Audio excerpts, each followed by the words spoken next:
കോവൂർ പൗരസമിതിയുടെ ആഭിമുഖ്യത്തിൽ നടന്ന വേനൽക്കാല കലാവിരുന്ന് സമാപിച്ചു. കോവൂർ ബദന്യ ഭവനിലാണ് കലാവിരുന്ന് സംഘടിപ്പിച്ചത്. ഞങ്ങളുടെ കോൺവെന്റ് ശബരിമല റൂട്ടിൽ റാന്നി പെരുന്നാളാണ്. ആ കോൺവെന്റിൽ ഒരംഗമായിരുന്നു ഈ തറവാട്ടിലെ ഒരു മകൾ. ആ സിസ്റ്റർ 1955 മരിച്ചു, ഞാൻ കണ്ടിട്ടില്ല. അപ്പോൾ ആ സഹോദരിയുടെ സിസ്റ്ററിൻ്റെ 2 സഹോദരന്മാർ, ഒന്നൊരു ബാങ്ക് മാനേജറും ഒന്നൊരു എക്സൈസ് ഓഫീസറും. കോവൂർ പൗരസമിതിയുടെ നേതൃത്വത്തിൽ നടന്ന വേനൽക്കാല കലാവിരുന്നാണ് സമാപിച്ചത്. കോവൂർ ബദന്യ ഭവനിലാണ് കലാവിരുന്ന് സംഘടിപ്പിച്ചത്. രക്ഷാധികാരിയും പൊതുപ്രവർത്തകനുമായ തമ്പി കോട്ടൂർ ഉദ്ഘാടനം ചെയ്തു.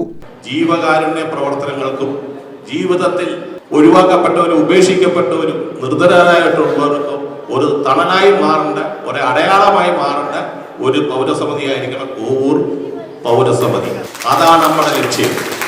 ഇത് ഒരു തുടക്കം മാത്രമാണ്. ഈ തുടക്കം തുടർന്നുകൊണ്ടേയിരിക്കണം. നമ്മൾ യാത്ര ആരംഭിച്ചിട്ടേ ഉള്ളൂ. നമുക്ക് ഡെസ്റ്റിനേഷൻ, അതായത് നമുക്ക് എത്തിച്ചേരേണ്ട സ്ഥലമില്ല, എത്തിച്ചേരേണ്ട സ്ഥലം വിദൂരമാണ്. ജയപ്രകാശ് അധ്യക്ഷത വഹിച്ചു. അനിൽ കോവൂർ, ഷാജി മായാവിലാസം, ലാബു, രതീഷ്, പ്രീത, സാബു എന്നിവർ പങ്കെടുത്തു. ഇതോടനുബന്ധിച്ച് ചികിത്സാ ധനസഹായവും ഭക്ഷ്യധാന്യ കിറ്റ് വിതരണവും നടത്തി. ലാലി ബാബു ഉദ്ഘാടനം ചെയ്തു. ജയപ്രകാശ് അധ്യക്ഷത വഹിച്ചു. ധാന്യക്കിറ്റിന്റെ വിതരണോദ്ഘാടനം കൊച്ചുവേലു മാസ്റ്റർ നിർവഹിച്ചു. ഷാജി മായാവിലാസം നന്ദി രേഖപ്പെടുത്തി. News bureau, Sasthamkotta.